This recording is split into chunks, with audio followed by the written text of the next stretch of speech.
আসসালামু আলাইকুম সবাইকে। সো আমি একটা পার্টিকুলার ভিডিওতে আলোচনা করছিলাম যে কিভাবে টেস্ট পেপার অ্যানালাইসিস করতে হয়। অ্যান্ড সেই ভিডিওতে আমি ফিজিক্সের একটা চ্যাপ্টার যেটা হচ্ছে পরমাণু মডেল, ওই চ্যাপ্টারটা অ্যানালাইসিস করে দেখাইছিলাম যে অ্যানালাইসিস করে মোটামুটি 4টা কিংবা 5টা টাইপের আন্ডারে আমরা পুরো সবকিছুকে কভার আপ করে ফেলতে পারি। অ্যান্ড ওই 4টা 5টা টপিক থেকে আমরা মোটামুটি প্রেডিক্ট করতে পারি যে আগামী বছর কিংবা এর পরের বছর আসলে কেমন ধরনের কোশ্চেন আসতে পারে বা কিভাবে ঘুরে আসতে পারে, ঠিক আছে?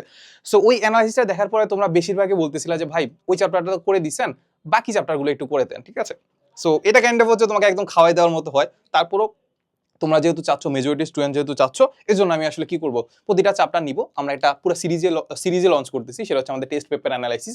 সেখানে আমি ফিজিক্সের প্রতিটা চ্যাপ্টার নিব, চ্যাপ্টার নিয়ে সেখান থেকে অ্যানালাইসিস করার চেষ্টা করব যে কোন ধরনের কোশ্চেন বেশি আসে কিংবা কয়টা টপিকে এই জিনিসটাকে ভাগ করা যায়। প্লাস হচ্ছে তোমরা যদি রিভিশন দাও কিংবা যারা একদম এই চ্যাপ্টারটা পড়েও নাই, তারাও যাতে একটু বুঝতে পারো যে আসলে কোন কোন টপিকগুলো আমাদের পড়তে হবে, ঠিক আছে? সো দেখতে পাচ্ছ আজকে আমরা যে চ্যাপ্টারটা নিচ্ছি সেটা হচ্ছে আমাদের গতিবিদ্যা, ঠিক আছে? সো গতিবিদ্যা থেকে আমি আগে অ্যানালাইসিস করে ফেলছি। সো এই অ্যানালাইসিস থেকে আমরা যেটা দেখতে পাইছি যে 4টা টাইপ, হাইস্ট গেলে 5টা, ঠিক আছে? সো এই 4টা টাইপের আন্ডারে আমরা মোটামুটি 100% কমন দিতে পারবো এমন, ঠিক আছে? সো গতিবিদ্যা প্রথম ভিডিও হওয়ার রিজন হচ্ছে এইটা যে আমরা যেটা দেখতে পাইছি যে বিগত বছরগুলোতে আমাদের শর্ট সিলেবাসে পরীক্ষা হয়েছে, শর্ট সিলেবাসে গতিবিদ্যা ছিল না। সো আমাদের লাস্ট পরীক্ষা হয়েছিল 2019 সালে, মানে গতিবিদ্যার উপর। গতিবিদ্যা ছিল এমন পরীক্ষা আর কি। সো এই জন্য দেখা যাচ্ছে যে রিসেন্ট যেহেতু কোশ্চেন নাই, সো এই কারণে একটু প্রেডিক্ট করা কঠিন, এই কারণে আমরা আসলে গতিবিদ্যাটা নিলাম আর কি, ঠিক আছে? সো চলো, সো 4টা টপিক তো আসেই। 4টা টপিক আমি জানি যে ভিডিওটা যদি তুমি স্কিপ করে একদম লাস্টের দিকে চলে যাও, তাহলে 4টা টপিকের নাম তুমি অলরেডি পেয়ে যাবা। বাট আমি তোমাকে রিকমেন্ড করবো যে একদম 4টা টপিকের নাম না জানে একটা কাজ করো, যে আমি যেভাবে অ্যানালাইসিস করতেছি ওইটার সাথে সাথে অ্যানালাইসিস করো, যাতে তোমার মনে হয় যে না তুমি নিজে টেস্ট পেপারটা সলভ করতেছো, বাট নিজে টেস্ট পেপারটা অ্যানালাইসিস করতেছো, যাতে করে কাইন্ড অফ একটু রিভিশনের মতো হয়ে যায়, ঠিক আছে? তো চলো আমরা ভিডিওটা শুরু করি। সবার আগে আমাদের কি করতে হয় বলতো? সবার আগে আমাদেরকে একটা খাতা নিতে হয়। কি নিতে হয় বলতো? এরকম সুন্দর একটা সাদা খাতা নিতে হয়। সাদা খাতাকে এই জন্য আমরা একটু ফিল করে দিই, ফিল করে দিলাম। ফিল করে দিয়ে সবার আগে আমাদের উপরে যেটা লিখতে হয় সেটা হচ্ছে আমাদের চ্যাপ্টারের নাম। সো লিখে ফেলো, চ্যাপ্টারের নাম হচ্ছে আমাদের গতিবিদ্যা। গতিবিদ্যা। এইবার আমরা কি করব, টপিকগুলোর নাম লেখা শুরু করব, ঠিক আছে? সো এখন আমি জানি না, আমি একদমই জানি না কোন ধরনের টপিক আসে। সো এখন আমি কিছু লিখবো না, কি করলাম না, কিছু লিখবো না। সো না লিখে আমি জাস্ট আবার একটা স্টার দিয়ে রাখলাম। অন্য কালার দিয়ে লিখবো না, আচ্ছা এই কালার দিয়ে লিখি স্টার, ঠিক আছে? সো চলো অ্যানালাইসিস করা শুরু করি। সো অ্যানালাইসিসের প্রথমে আমরা যেটা করবো সেটা হচ্ছে আমাদের প্রথম যে প্রশ্নটা, সেটা হচ্ছে আমাদের ঢাকা বোর্ডের 2019 সালের কোশ্চেন। সো দেখো এটা কখ বলতে আসলে গঘ আর কি, বুঝছো? সো কতে আমাদেরকে যেটা বলছে যে 2 সেকেন্ড পরে বলটির বেগ কত। সো আমরা এখন উদ্দীপক করি নাই। বলছে দেখো ক্রিকেট খেলার মাঠে রিপন ব্যাট দিয়ে বলকে আঘাত করায় বলটি 30 মিটার পার সেকেন্ড বেগ প্রাপ্ত হয়, সর্বোচ্চ আনুভূমিক দূরত্ব অতিক্রম করে। ভালো কথা। সঙ্গে সঙ্গে একজন ফিল্ডার ক্যাচ ধরার জন্য 10 মিটার পার সেকেন্ড দৌড়ে শুরু করে এবং এত মিটার, মানে সাপোজ কোনো একটা বলকে একটা প্রাস্ত বোঝো, সেটাকে আনুভূমিকভাবে নিক্ষেপ করছে আর কি, ঠিক আছে? সো বলছে 2 সেকেন্ড পর বলটির বেগ কত। 2 সেকেন্ড পরে কি বলটির বেগ কত, ব্যাটকে আঘাত করে, হ্যাঁ এই তো। বলছে যে এখানে একটা জিনিস বলছে, যেহেতু কোন বলে দেওয়া নাই, কিন্তু এখানে বলছে যে সর্বোচ্চ আনুভূমিক দূরত্ব অতিক্রম করে। এইখান থেকে মোটামুটি আসলে কোনটা হাবিজাবি করা যাবে আর কি। তো যেটা বলছে আমাদের 2 সেকেন্ড পরে বলটির বেগ কত, সেটা যদি জানতে চায় তাহলে এটা আমাদের কোনটার আন্ডারে পড়ে, বলো তো? সো আমরা এটাকে বলতে পারি প্রাসের আন্ডারে। প্রাসের আন্ডারে বলতে কেমনে, আমরা যদি একটু এটাকে লিখে ফেলি যে প্রাস। সো প্রাসের আসলে আমরা জানি যে প্রাসের অনেকগুলা ক্রাইটেরিয়া আছে বা অনেকগুলো আসলে কেস আছে, বাট প্রাসের ক্ষেত্রে একটা মোস্ট ইম্পর্টেন্ট কেস কোনটা বলতো, যে কোনো একটা পয়েন্ট দিয়ে দেওয়া থাকে বা যে কোনো একটা সময় দিয়ে দেওয়া থাকে, এন্ড ওই পয়েন্টে আমাদের ভেলোসিটি বের করতে হয়, না হয় ডিস্টেন্স বের করতে হয়, ঠিক আছে? সো যারা বুঝতেছো না তারা হয়তো বা কোনো ধরনের ক্লাস করো নাই কিংবা আসলে বইটা খুলে দেখো নাই, তার জন্য এক্সট্রিমলি সরি। অ্যাটলিস্ট কোনো একটা ওয়ান শট ক্লাস বা কিছু একটা দেখো, কিছু একটা দেখলেই তোমরা ব্যাপারটা বুঝতে পারবে আসলে কিসের কথা বলতেছি আর কি।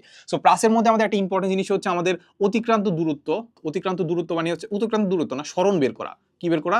সরণ বের করা, এক্স ওয়াই দিয়ে সরণ বের করা। আর একটা হচ্ছে আমাদের ভেলোসিটি বা বেগ বের করা, যে কোনো একটা পয়েন্টে বা যে কোনো একটা সময় ব্যবধানে আমাদের বেগ বের করা, ঠিক আছে? সো এটা যদি একবার আসছে, এটা আমরা এখানে লিখে ফেলছি, ঠিক আছে? এরপরে দেখি আমাদের 2 নম্বরে যেটা বলছে যে মাটিতে বলটি পড়ার আগে ফিল্ডার ক্যাচ ধরতে পারবে কিনা। দেখবা মেজরিটি কেসে এরকম কোশ্চেন কিন্তু আসে, এখানে না আসলেও দেখবা যে অ্যাডমিশনে আসছে, বলটা ক্যাচ ধরতে পারবে কিনা। কিংবা তুমি গোলরক্ষক, ক্রিকেট খেলা বাদ দিলা, ফুটবল খেলা যদি হয়, গোলরক্ষকটা বলটা ক্যাচ করতে পারবে কিনা, মাটিতে পড়ার আগে ক্যাচ করতে পারবে কিনা, এমন ধরনের কোশ্চেন চলে আসে, ঠিক আছে? সো এটাও যদি প্রাসের অন্তর্ভুক্ত, তাও জাস্ট এটা যেহেতু অনেকবার আসে কিংবা একটু ডিফারেন্ট মনে হয়, এই জন্য এটাকে আমি আলাদা একটা টপিক দিলাম। সেখানটাকে বললাম কি বলতো, ক্যাচ ধরতে পারবে কিনা। ক্যাচ ধরতে বা হ্যাঁ ক্যাচ ধরতে পারবে কি না, ঠিক আছে? ক্যাচ ধরতে পারবে কিনা, ঠিক আছে? এটাকে আমি 2 নাম্বার টপিক বললাম, ঠিক আছে? তাহলে আমাদের শেষ। আমাদের ঢাকা বোর্ড শেষ, তাহলে মোটামুটি আমরা এই জিনিসটা পাইছি। এরপরে আমাদের 2 নাম্বার কোশ্চেন দেখি, যেটা আমাদের কোথায় আছে, সেটা হচ্ছে আমাদের রাজশাহী বোর্ড 2019 সালেই বলছে যে এরকম একটা লেখচিত্র দেওয়া আছে। লেখচিত্র উপরে বলছে যে গড় বেগের ভৌতিক সংজ্ঞা অনুযায়ী গাড়িটির গতিশীল প্রথম 4 মিনিটে গড় বেগ কত হবে, ঠিক আছে। সো এটাকে আমরা কিসের আন্ডারে বলতে পারি, এটা আমাদের 9, 10 এ পড়ে আছি, সত্য কথা, এগুলো আমরা 9, 10 এ পড়ে আসছি। 9, 10 এ জাস্ট ওই গ্রাফ যেটা আছে না, ওই গ্রাফ থেকে আমাদের গড় বেগ বের করবে, না হয়েছে এখান থেকে বলবে যে আসলে অতিক্রান্ত দূরত্ব। এই ঘ নাম্বারটা যদি দেখি, বলছে গাড়িটি 10 মিনিটে অতিক্রান্ত দূরত্ব যেটা আছে সেটা লেখচিত্রের অন্তর্ভুক্ত ক্ষেত্রফলের সমান। দেখছো 9, 10 এর ম্যাথগুলো না, জাস্ট ক্ষেত্রফলটা বের করতে হয়, তাহলে অতিক্রান্ত দূরত্ব বের হয়ে যায়। কিংবা নরমালি সূত্র দিয়েও যদি অ্যাপ্লাই করে দেই, তাহলে কিন্তু অতিক্রান্ত দূরত্বটা বের হয়, সেটা আমাদের সমান হয় কিনা সেটা বের করতে বলছে। তাহলে এইটাকে আমরা দুইটাকে মোটামুটি একটা টাইপের আন্ডারে বের করতে পারি, সেটা হচ্ছে শুধুমাত্র গ্রাফ রিলেটেড জিনিসপাতি। কি রিলেটেড জিনিসপাতি? গ্রাফ রিলেটেড জিনিসপাতি। তাহলে এখানে আমরা লিখে ফেলো গ্রাফ। এখানে আমরা কি লিখবো? গ্রাফ। এই গ্রাফের আন্ডারে হয় এখানে ভেলোসিটি বা বেগ বের করতে বলতে পারে, কিংবা দেখবা যে অতিক্রান্ত দূরত্ব কিংবা মাঝে মাঝে ত্বরণও বের করতে বলতে পারে। সো ওই গ্রাফ রিলেটেড ম্যাথগুলা একবার একটা টাইপ যদি দেখে ফেলো, তাহলে তেমন কিছু আমাদের লাগতেছে না, ঠিক আছে। এই তো, তাহলে আমাদের এই দুইটা জিনিসও শেষ, এটাও শেষ। এরপর আমরা 3 নাম্বারটা দেখি। 3 নাম্বারে দেখো আমাদের একটা কি দেওয়া আছে, অতিক্রান্ত দূরত্বে গতিপথ দেওয়া আছে। বলছে যে এখানে দেখছো, এখানে আমাদের ভেক্টর আকারে দেওয়া আছে, তার মানে এখানে ভেক্টর মিক্স করে দেওয়া আছে। বলছে যে প্রাসের পি এবং কিউ বিন্দুতে উচ্চতা সমান, ঠিক আছে, ভালো কথা। বলছে যে প্রাসটির নিক্ষেপণ কোণ কত, কোণ কত। সো এইটাকে আমি একটু অন্যভাবে, এটাকে অন্য একটা টাইপের আন্ডারে লিখতে পারি। এটাকে আমি প্রাসের না লিখে, এটাও কিন্তু প্রাস, এটা কিন্তু অবশ্যই প্রাস, কিন্তু প্রাসের জাস্ট ওই সরণ আর বেগ রিলেটেড যদি না হয়, তাহলে এটাকে আমি একটা কাজ করতে পারি, শুধুমাত্র এটাকে লিখতে পারি প্রাসের সূত্রের মধ্যে কোনগুলো পড়ে মনে আছে? প্রাসের সূত্রের মধ্যে আমরা যে আমাদের যেটা পড়ে, সেটা হচ্ছে আমি যদি একটু আলাদা করে লিখে ফেলি, সেটাকে হচ্ছে পরে হচ্ছে ওই যে আর বের করা, টি বের করা, এইচ বের করা, মানে কি আরো কিছু থাকতে পারে আর কি। আর হচ্ছে আণবিক পাল্লা, টি হচ্ছে কি ওই যে মানে বিচরণ কাল, তারপর হচ্ছে এইচ হচ্ছে কি হাইয়েস্ট উচ্চতা। এই সূত্রগুলো দিয়ে আমাদের এই ম্যাথটা করতে হবে, ঠিক আছে। এই হচ্ছে কথা। তাহলে আমাদের নিক্ষেপণ কোণটা আমাদেরকে বের করতে হবে আর কি। তো এটা আমাদের প্রাসের আন্ডারই পড়ে। সো প্রাস একবার বুঝে গেলে, কিংবা আর টি এইচ এগুলো যদি একবার বুঝে ফেলো, তাহলে আমাদের মনে হয় না এটাতে আসলে এটা আলাদা একটা টপিকে ভাগ করা উচিত আর কি, ঠিক আছে। তো যাই হোক, এরপরে বলছে যে প্রাসে পি বিন্দুতে গতিশক্তি এবং সর্বোচ্চ বিন্দুর গতিশক্তি একই হবে কিনা, সেটাও সেম আগের মতো করে আমরা এখান থেকে হয় এই টাইপ না হয় এই টাইপ, যে কোনো একটা টাইপের আন্ডারে পড়বে, ঠিক আছে। ব্যাপারটা বুঝছো? প্রাসের ম্যাথগুলো একবার দেখে ফেলে কিন্তু তুমি এই টাইপ কিংবা এই টাইপের আন্ডারে ফেলতে পারতেছো। তাহলে এখন তুমি যদি একটা কিছু পড়ো নাই, এই চ্যাপ্টারটা কিছু ধরো নাই, তাহলে তোমার কাছে বুঝতে পারতেছো যে তুমি হয়তো বলতে পারতেছো ভাই এই টপিক পড়বো না এই টপিক পড়বো, দেখেই বুঝতে পারতেছো প্রাসটা তোমার ভালো করে পড়তে হবে। প্রাসটা ভালো করে পড়লে মোটামুটি বলা যায় যে তুমি যে কোনো একটা কোশ্চেন আসলে সেটা তুমি আসলে কভার আপ করতে পারবা, ঠিক আছে, অ্যাটলিস্ট ট্রাই করতে পারবা। চলো এবার আমরা দেখি। বসে দেখো তো এখানে আবার দুইটা গ্রাফ দেওয়া আছে। বলছে যে বাসটি কর্তৃক 4 সেকেন্ড অতিক্রান্ত দূরত্ব কত, বলতো এটা কোনটার আন্ডারে পড়তেছে? অবশ্যই এটা আমাদের এই যে এটার আন্ডারে পড়তেছে, এই যে এইটার আন্ডারে পড়তেছে, ঠিক আছে। এরপরে বলছে উদ্দীপকের যাত্রী বাসটি ধরতে পারবে কিনা, সেম টাইপের। দেখবা যে এখানে দেখো এই যে সময় আর বেগ, সময় সাপেক্ষে কিন্তু বেগ কিন্তু চেঞ্জ হচ্ছে না। সময় সাপেক্ষে যখন বেগ চেঞ্জ হচ্ছে না, তাহলে বোঝা যাচ্ছে যে এটা কি সমবেগে যাচ্ছে, আর এইটা কি হচ্ছে, তার ত্বরণ আছে। সো এইভাবে আমরা বের করতে হয়। এটা আসলে খুব একটা কঠিন কিছু না, এটা জাস্ট ওই আমাদের গতিশক্তির যে সূত্রগুলো আছে না, গতিশক্তির সূত্র দিয়ে আমরা ম্যাথ করে ফেলতে পারবো, ঠিক আছে। সো এটাকে আমি আলাদা টাইপে ভাগ করলাম না, এগুলো দেখবা যে এগুলোর মাঝখানে চলে আসছে, ঠিক আছে। ওকে, সো এই দুইটা আমাদের কভার আপ হয়ে গেল, এই দুইটা কভার আপ হয়ে গেছে। এরপরে জাস্ট আমরা আর কিছু দেখবো, মানে আমরা 10টা কোশ্চেন দেখবো আর কি, ঠিক আছে। তো দেখো আমরা যদি দেখি যে দুইটি পানির ফোয়ারার মধ্যে একটি পানির ফোঁটা 5 মিটার পার সেকেন্ড বেগে 60 ডিগ্রি কোণে ছড়িয়ে পড়ছে, অপর একটি ফোয়ারা পানি ফোঁটাগুলো 6 মিটার পার সেকেন্ড এত বেগে ছড়িয়ে পড়তেছে। বলছে যে 0.6 সেকেন্ডে প্রথম ফোয়ারার পানি ফোঁটা বেগ বের করতে বলছে। বলো তো কখন পাইছো? তাহলে অ্যানালাইসিস করা কি খুব কঠিন? কিংবা একটা বই লেখাও কি, সাজেশন বই লেখা কি খুব কঠিন? খুব কিছু কঠিন না কিন্তু, ঠিক আছে। তাহলে এটা আমাদের কি বলতো, বেগ নির্ণয়। তাহলে এটা পড়বো আমাদের এই পয়েন্টে, ঠিক আছে। ওকে, এরপরে দেখো তো বলছে যে উদ্দীপকের কোন ফোয়ারার পানি ফোঁটাগুলো বেশি অঞ্চল জুড়ে ছড়িয়ে পড়ে। বেশি অঞ্চল জুড়ে যদি ছড়িয়ে পড়ার ব্যাপারটা আসে, এটা খুব সিম্পলি বুঝতে পারবা। সেটা হচ্ছে এটা একটা আনুভূমিক পাল্লা বের করতে হয়। কি বের করতে হয়? আনুভূমিক পাল্লা বের করে, ছড়ানোটা সেটা আমাদের রেডিয়াস, আনুভূমিক পাল্লা বের করতে হয়। এই আনুভূমিক পাল্লাটা আমাদের কোনটার মধ্যে পড়তেছে? সেটা হচ্ছে আমাদের এই যে প্রাসের সূত্র, এই যে এটার মধ্যে পড়তেছে আনুভূমিক পাল্লা, ঠিক আছে। আর ওকে, আগাই। এরপরে দেখি, এরপরে আমরা যদি চিন্তা করি 6 নাম্বারটা, সেটা হচ্ছে একদিন প্রীতি ম্যাচ খেলার সময় প্রীতম ব্যাট দিয়ে আঘাত করে, সেম ব্যাটের মতো কিছু একটা হবে। ক নাম্বারটা দেখি, সেটা হচ্ছে বলটি কত গুণে প্রীতমের হাতে আঘাত করেছিল। তাহলে কিসের মধ্যে পড়তেছে? প্রাস। তাহলে প্রাসে কোন সূত্র সেটা দেখবা যে এইটা কিংবা এইটার মধ্যে পড়ে যাচ্ছে, ঠিক আছে। তাহলে আমরা ধরে নিলাম এটার মধ্যে পড়তেছে, তাহলে এই যে এটাকে আলাদা করে একটা মার্ক করে রাখলাম। এরপরে ঘ নাম্বারটা যদি আমরা বলি, তাহলে উদ্দীপকের তথ্য অনুসারে প্রীতম ছাদে উঠতে পারতো কিনা, এটাও দেখবা যে এই দুইটা টাইপের আন্ডারে একটা যে কোনো একটাতে পড়তেছে, ঠিক আছে। ওকে, সো আমি দেখতে পাচ্ছ যে আমি শুধুমাত্র একটা প্রাস টাইপ বলতে পারতাম, কিন্তু শুধুমাত্র একটা প্রাসের টাইপ বলে দিতে পারতাম, তাহলে এটা কমে যাইতো, তাহলে মোটামুটি আমাদের টপিক হতো তিনটা, চারটা জায়গায় কয়টা হইতো? তিনটা। তাও জাস্ট আমি একটু কষ্ট করে কি করলাম, আরেকটা টপিক ভাগ করলাম আর কি, ঠিক আছে? সো ভাগ করতে গিয়ে আমার নিজেরই প্যারা হচ্ছে এখন, এটা আসলে কোন টাইপের আন্ডারে ফেলবো। সো এটাও দেখবা যে এরকম কিছু একটা, এই যে এটার আন্ডারে দেখবা যে পড়বে, ঠিক আছে? ওকে, এরপরে দেখি, এরপরে আমরা যদি চিন্তা করি আমাদেরকে এরকম আবার সেম গতিপথ দেওয়া আছে, ও সে নিক্ষিপ্ত বস্তুটি কত বেগে এম বিন্দুতে পতিত হবে, কত বেগে এম বিন্দুতে পতিত হবে, মানে এম বিন্দুতে আমাদের ভেলোসিটি বের করতে হবে, ঠিক আছে? সো এম বিন্দুতে যদি আমাদের ভেলোসিটি বের করতে হয়, সেটা আমাদের বেগের মধ্যে পড়ে যাচ্ছে। কিসের মধ্যে পড়ে যাচ্ছে? বেগের মধ্যে পড়ে যাচ্ছে।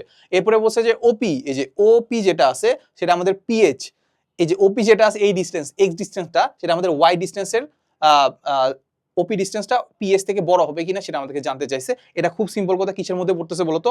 এটা পড়তেছে আমাদের এই যে এটার মধ্যে পড়তেছে, ঠিক আছে? কিংবা প্রাস রিলেটেড যে জিনিসপাতিগুলো আছে ওটা দিয়ে, মানে ব্যাপারটা হচ্ছে তুমি ডাইরেক্ট সূত্র অ্যাপ্লাই করতে পারো। ইভেন দেখা যাচ্ছে যে তুমি যে সমীকরণগুলো, গতি সমীকরণগুলো আছে না প্রাসের, ওইগুলো দিয়ে অ্যাপ্লাই করে ফেলতে পারো, অ্যাপ্লাই করে ম্যাথ করে ফেলতে পারো, ঠিক আছে? সেই জন্য আসলে আমাদের নির্দিষ্ট করে বলতে পারতেছি না যে না এটার আন্ডারে পড়তেছে। ওকে, এরপরে দেখি, এরপরে আমরা এই দুইটা হয়ে গেছে, ওকে, এই দুইটা হয়ে গেল। এরপরে আমরা যদি দেখি যে বলটি সর্বাধিক কত উচ্চতায় উঠবে, কিসের আন্ডারে পড়ে বলো? সর্বাধিক কত উচ্চতায় উঠবে, সেটা খুব সিম্পল কথা, এইটার আন্ডারে পড়ে, প্লাস। এরপরে ব্যাটসম্যান ক্যাচ আউট করা সম্ভব কিনা, দেখছো এটাও প্লাসের আন্ডারে পড়ে, তাও আমরা কি করছিলাম, আলাদা একটা টাইপে ভাগ করে দিয়েছিলাম, ক্যাচ আউট কিংবা ক্যাচ ধরতে পারবে কিনা, ঠিক আছে, ডান। তারপর দেখি এই দুইটা শেষ। এরপরে দেখো তো পি বিন্দুতে বস্তুটি বেগ কত হবে, বস্তুটি কি হবে, বেগ কত হবে, কোন বিন্দুতে? পি বিন্দুতে, দেখছো পি বিন্দুতে ভেলোসিটি কত হবে সেটা আমাদেরকে জানতে চাইছে। তাহলে এটা কিসের আন্ডারে পড়তেছে? খুব সিম্পল কথা, এই যে এইটার আন্ডারে পড়তেছে। ওকে, আগাই তাহলে।